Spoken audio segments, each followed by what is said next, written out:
ये अवयव प्राप्त हो जाता है, जिसको हम विरंजक चूर्ण कहते हैं। ये विरंजक चूर्ण कहाँ काम में लिया जाता है? मोस्टली आप लोगों ने सुना होगा कि कोई भी कपड़े के अंदर कोई दूसरा रंग लग जाता है तो उसको छुड़ाने का काम किया जाता है। किस पर? व्हाइट कपड़े के ऊपर, क्योंकि ये विरंजक का कार्य करता है। विरंजक का मतलब क्या होता है? उससे रंगीन जो पदार्थ होता है, रंगीन जो डाई होती है, उसको हटाने का कार्य इसके द्वारा किया जाता है। अब इसका उपयोग, इसके गुण देखें तो गुण में क्या होता है कि ये आप लोगों ने देखा होगा मोस्टली पीले रंग का क्रिस्टल जैसा होता है, जिसका पाउडर बना करके, पाउडर भी बिल्कुल ऐसे सॉफ्ट होता है, चिकना होता है। NaOH का भी वैसे ही होता है, उसका पाउडर चिकना सा होता है। दूसरा, ये इसके अंदर एक तीखी गंध आती है। तीसरा, जल के अंदर ले तो जल में ये घुलनशील होता है, ठंडे जल में इजीली ये घुल जाता है। वायु में यदि इसको खुला छोड़ दिया जाए तो इससे क्लोरीन गैस निकल जाती है। क्लोरीन गैस क्या हो जाएगी? उत्सर्जित हो जाएगी, कैल्शियम ऑक्साइड बच जाएगा। ऐसे ही यदि ये तनु अम्लों से क्रिया करता है तब भी ये क्या करता है? क्लोरीन गैस को मुक्त करता है। जैसे एक रिएक्शन लेते हैं हाइड्रोक्लोरिक एसिड के साथ में, CaOCl2। इसके जब हाइड्रोक्लोरिक एसिड के साथ में क्रिया करवाई जाएगी तो कैल्शियम क्लोराइड बनेगा, क्लोरीन गैस मुक्त हो जाएगी, साथ में जल के अणु की प्राप्ति होगी। तो ये क्लोरीन गैस को मुक्त करने में, और ये अम्ल कैसा है? तनु स्थिति में। तनु का मतलब जल की मात्रा अधिक है, जल ये अधिक है, ठीक है, जल की मात्रा अधिक पाई जाती है। अब इसका उपयोग देखते हैं। उपयोग का मतलब कि इसको हम कैसे प्रयोग में लेते हैं। एक उपयोग तो प्रयोगशाला वाला है। प्रयोगशाला में अभिकर्मक के रूप में, चूंकि विरंजक का कार्य कर रहा है तो उद्योगों में, कौन सा? कागज उद्योग है या कपड़े उद्योग है, उनमें इसका उपयोग किया जाता है। इसके साथ में विरंजक चूर्ण को आपने देखा होगा कि जल के शुद्धिकरण के लिए भी उसको काम में लिया जाता है, यानी उसमें कोई हानिकारक कारक होते हैं उनको हटाने का कार्य इसके द्वारा किया जाता है। रोगाणुनाशक होता है, पेयजल को शुद्ध करने के काम में लिया जाता है। एक इसका उपयोग है ऑक्सीकारक के रूप में। ऑक्सीकारक का मतलब हाइड्रोजन का जुड़ना, ऑक्सीजन का निकलना, जो जिसके द्वारा होता है उसको हम ऑक्सीकारक कहते हैं। अब हम चौथा पदार्थ लेते हैं, baking soda. Baking soda, sodium hydrogen carbonate. Sodium hydrogen carbonate, इसको हम कैसे प्राप्त करते हैं? बेकिंग सोडा है। इस बेकिंग सोडा को प्राप्त करने के लिए एक सोडियम क्लोराइड, इसके साथ में जल, कार्बन डाइऑक्साइड और अमोनिया, इन अवयवों को, इन घटकों को शामिल किया जाता है। इनको मिला दिया जाता है, यानी ये अभिकारक है। जब इनके आपस में क्रिया होगी तो दो प्रकार के अवयव हमें प्राप्त होते हैं। एक तो होता है अमोनियम क्लोराइड जो कि लवण है, इसके साथ में हमें सोडियम हाइड्रोजन कार्बोनेट की प्राप्ति होती है। अमोनियम अमोनिया से मिल रहा है, कार्बोनेट कार्बन डाइऑक्साइड से मिल रहा है, हाइड्रोजन यहाँ से आ रहा है और सोडियम यहाँ से आ रहा है, क्लोरीन यहाँ से आ रहा है। तो इस प्रकार से इस अवयव की प्राप्ति हो जाती है। इसको हम बोलते हैं बेकिंग सोडा, खाने वाला सोडा, सोडियम हाइड्रोजन कार्बोनेट या सोडियम बाई कार्बोनेट के नाम से जानते हैं। अब अगर इसको हम देखें कि ये किस प्रकार से दूसरे प्रोसेस से भी हम इसकी प्राप्ति कर सकते हैं, और वो होता है सोडियम कार्बोनेट।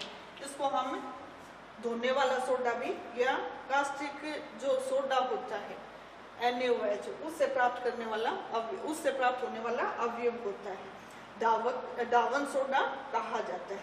इसकी क्रिया जब कार्बन डाइऑक्साइड और जल के अणु के साथ में होती है तब हमें ये सोडियम हाइड्रोजन कार्बोनेट की प्राप्ति होती है। अब इसके हम गुण देखते हैं। ये जो सोडियम हाइड्रोजन कार्बोनेट होता है, ये भी क्रिस्टलीय रूप में घरों में देखा होगा, मीठा सोडा क्रिस्टलीय रूप में पाया जाता है, जल में घुल जाता है। जब इसको किसी विलियन के अंदर, जैसे केक वगैरह बनाए जाते हैं घरों में, तब उस उसमें जो मैदा होता है उसके अंदर इसको डाला जाता है तो उसमें कुछ बुलबुले निकलते हैं। वो बुलबुले क्यों निकलते हैं? इसमें कार्बोनेट होता है, ये क्या करता है, कार्बन डाइऑक्साइड को छोड़ता है, जो कि उसमें बुलबुले से यानी उसका वजन हल्का कर देता है, वो ऊपर की तरफ आ जाता है। तो बेकिंग सोडा जो है वो बेक और जो करते हैं, जैसे केक बनाना है या और भी इस प्रकार से जो कार्य होते हैं उनमें इसका उपयोग किया जाता है। जल में इसका विलयन, जल के अंदर यदि इसको घोला जाए तो ये क्षारीय प्रकृति को दर्शाता है। जब इसको गर्म किया जाएगा तब क्या होगा, जैसे अभी बताया, कार्बन डाइऑक्साइड की मुक्ति होती है। अब यदि इसका हम उपयोग देखें तो बेकिंग सोडे को घरों में हम काम में लेते हैं। दूसरा हम देखते हैं कि जो ये सोडा वाटर होता है उसके अंदर भी इसी को डाला जाता है। ऐसे ही मंद प्रतिरोधी का मतलब क्या होता है, एंटीसेप्टिक प्रकार का होता है, माइल्ड एंटीसेप्टिक प्रकार का ये होता है। अग्निशामक यंत्रों में भी इसका उपयोग किया जाता है, साथ में प्रयोगशाला में इसको उपयोग में लिया जाएगा ही।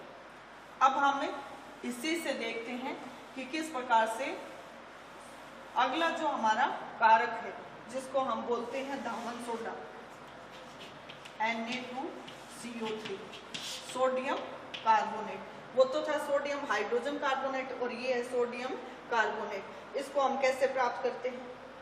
ये जो सोडियम कार्बोनेट होता है इसको हम दामन सोडा बोलते हैं, यानी कि कपड़े धोने के काम में या चिकनाई और होती है घरों में, उसको साफ करने के लिए सोडियम कार्बोनेट को काम में लिया जाता है।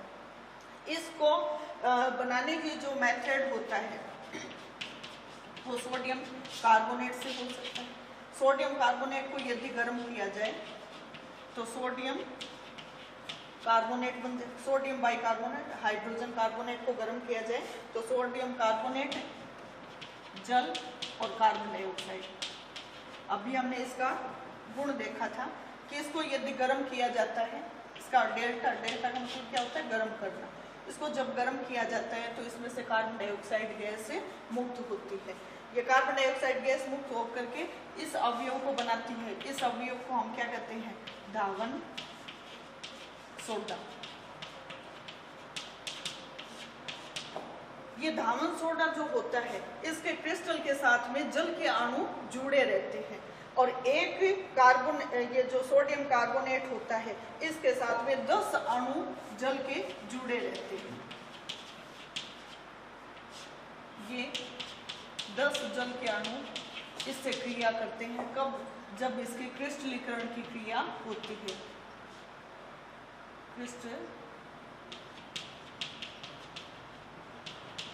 क्रिस्टलीकरण की क्रिया होती है, उस समय ये 10 जल के अणु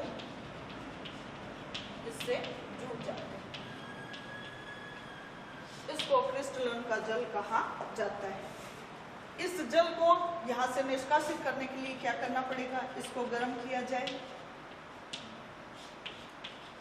तो ये सोडियम कार्बोनेट 10 जल के अणु, इनको अगर गर्म कर दिया जाए तो इससे ये जल के अणु मुक्त हो जाते हैं और ये क्रिस्टल के रूप में हमें प्राप्त हो जाता है। यानी क्रिस्टलन का जो जल था वो गर्म करते ही यहाँ से हट जाता है और इसको गर्म करने के लिए लगभग 373 केल्विन टेम्परेचर की आवश्यकता होती है। अब इसका गुण देखते हैं।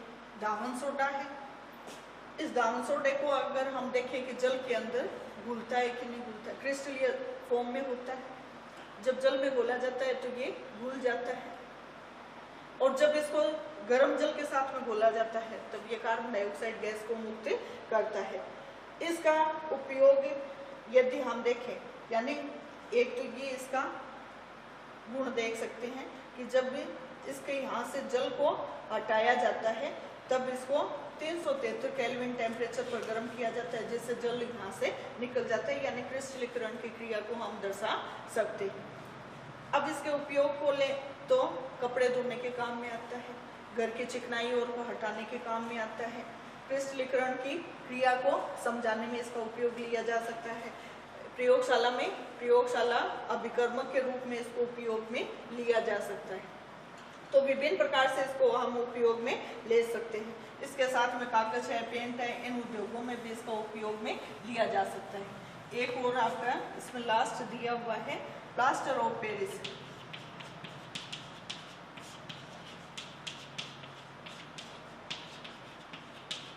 प्लास्टर ऑफ पेरिस, पेरिस में ये अवयव खोजा गया था और इसको प्राप्त करने का जो होता है वो कैल्शियम सल्फेट होता है, जिसके साथ में 2 जल के अणु लगे रहते हैं। इसको जिप्सम कहा जाता है।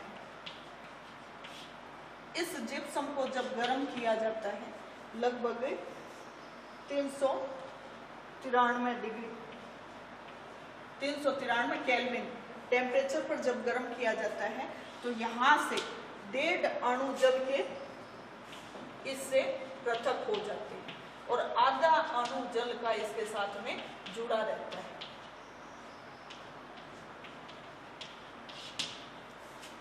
ये प्लास्टर ऑफ पेरिस का रासायनिक सूत्र है। कैल्शियम सल्फेट अर्ध हाइड्रेट इसका रासायनिक नाम है। अर्ध का मतलब आधा, जल का अणु इसमें मौजूद रहता है। प्राप्त किससे हुआ? जिप्सम से। जिप्सम जो होता है उसके साथ में 2 अणु जल के मौजूद रहते हैं। लवण है ये, इस लवण के साथ में 2 जो क्रिस्टलन जल है वो मौजूद रहता है। जब इसको 393 केल्विन पर गर्म किया जाता है तब इसका आधा जल का अणु इसके साथ में जुड़ा हुआ रहता है, बाकी 1.5 जल का अणु यहाँ से निष्कासित हो जाता है। तो इस प्रकार से हम इसको प्राप्त कर सकते हैं। अब आधे की तो कोई वैल्यू नहीं होती, तो इसको हम दुगना करते हैं। दुगना करने से अभिप्राय है 2 से 4 कर देते हैं, तो यहाँ पर 1 जल का अणु प्राप्त होता है और उधर 3 अणु जल के प्राप्त हो जाते हैं। तो इस प्रकार से हम देख सकते हैं कि कैसे इसके अंदर प्लास्टर ऑफ पेरिस को प्राप्त किया जाता है। पेरिस इसलिए कहा गया क्योंकि पेरिस के अंदर इसको सबसे पहले देखा गया था। अब यदि हम इसके गुण धर्म को देखें तो ये भी क्या होता है, पाउडर के जैसा होता है, ठोस पदार्थ होता है, चिकना पदार्थ होता है। जल मिलाने से 15 से 20 मिनट में ही ये क्या होता है, ठोस बन जाता है, ठोसीय रूप में आ जाता है, यानी जलीय विलयन है। और जब उसको जल में घोला जाएगा तो ये ठोस रूप में सॉलिड अवस्था में आ जाता है। इसको पीओपी प्लास्टर ऑफ पेरिस नाम से भी जाना जाता है। अब इसका उपयोग देखें तो मोस्टली हम देखते हैं किसी के हाथ में या पैर में फ्रैक्चर हो जाता है तो एक प्लास्टर चढ़ता है। वो प्लास्टर किसका होता है? इसी का होता है। इसको जल में घोला जाता है और उसके बाद में उस हाथ पर बांध दिया जाता है, जिससे वो जैसे उस वायु के संपर्क में आएगा सॉलिड हो जाएगा। सॉलिड होकर के उस जगह को फिक्स करने का काम इसके द्वारा किया जाएगा। इसके मोस्टली हम देखते हैं खिलौने और बनाने के काम में भी लिया जाता है कि घर के अंदर जो साज सज्जा होती है उसमें इसका उपयोग ज्यादातर किया जाता है। दंत चिकित्सक होते हैं वो भी क्या करते हैं, दांतों का जो सांचा सा होता है उसको बनाने में इसकी मदद लेते हैं। ऐसे भवन निर्माण में भी इसका उपयोग किया जाता है। आज के लिए इतना ही। कल हम इसका थोड़ा सा और भाग रहा है वो हम लेंगे।